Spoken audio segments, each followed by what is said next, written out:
Hey everyone. Okay, so if you guys are here, you are here to learn how to utilize Sales Navigator on LinkedIn to get in front of these corporations. So whether or not you're trying to get in front of a smaller privately held corporation or even a large corporation to get in front of those decision makers, the best place that we go is actually LinkedIn and Sales Navigator. So this is just part one. So I'm going to give you guys some of the steps that you need in order to really utilize the Sales Navigator platform. And there's so many different ways to utilize the platform. One of the best ways that we have seen, and I'll show you guys right now, is to actually go ahead and create a book of business. Now, your book of business is any clients or any prospects, any companies that you're prospecting or that you want to prospect, and put it into the Sales Navigator system. So you guys can do that within your account list. You can search for these guys within these lists. You can create all of that. Now, that's a really easy piece, and the way to do this is to go ahead and first create an account list. So you can go into your account list and you have all these prospects, or maybe you have none, and you want to go ahead and luckily this is a new one. This is a new one for us. So let's just say that we're going to go ahead and create an account list.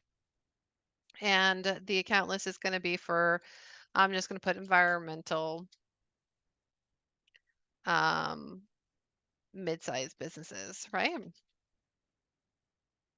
So I'm giving you guys an example. So if I was to say, who are these guys? Consulting and engineering firms that are mid-sized and have an employee count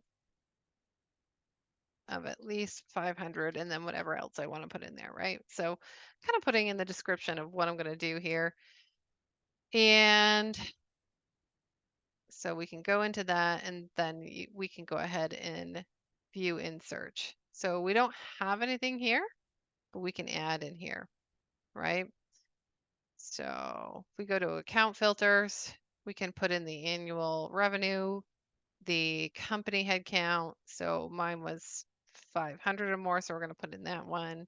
Anything over that, right? Which is great. So we're going to search for that. We could put that we want them headquartered in the United States. And then the industry is really important here. So, because I'm looking for environmental firms. So we can do environmental quality programs, environmental services. We can do both of those. So we put include. Going to take just a second. I'll put environment.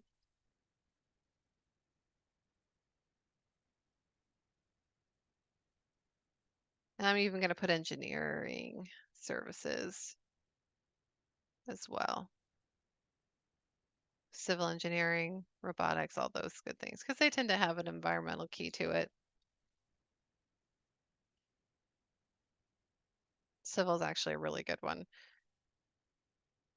for any of you science people out there. So I'm going to stop right there because I know this is probably pretty, yeah, this is a pretty good size. Okay, so that's some of these searches that you can use for accounts. And accounts is really important if you're looking for corporations.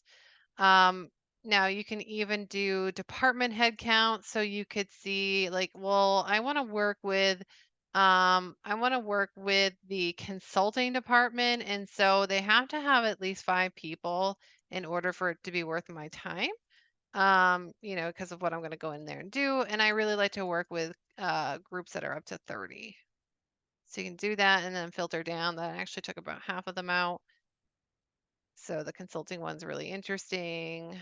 They could be a Fortune 500 company. You could also base it on technology used. You can also see if they're hiring. So if they're hiring on LinkedIn, you could also see that. That's always really good if you're trying to go in as a trainer or a speaker. Recent activities, you can see if any of their senior leadership changed in the last 3 months, and there's like 41 of them that did, or if there was any funding events that they had. That's really great if you're working with startups. You can also see if you have any first degree connections in those. So the workflow, this is where it becomes really interesting, which is companies in the CRM. So these are companies that you could have uploaded or already searched for. And then you can also do like inclusion or exclusion of current lists that you have. So maybe you're doing a couple different lists and you don't want, so maybe instead of doing it with these industries, maybe you'd have a couple of overlapping industries. I don't know why I have the chiropractor one there.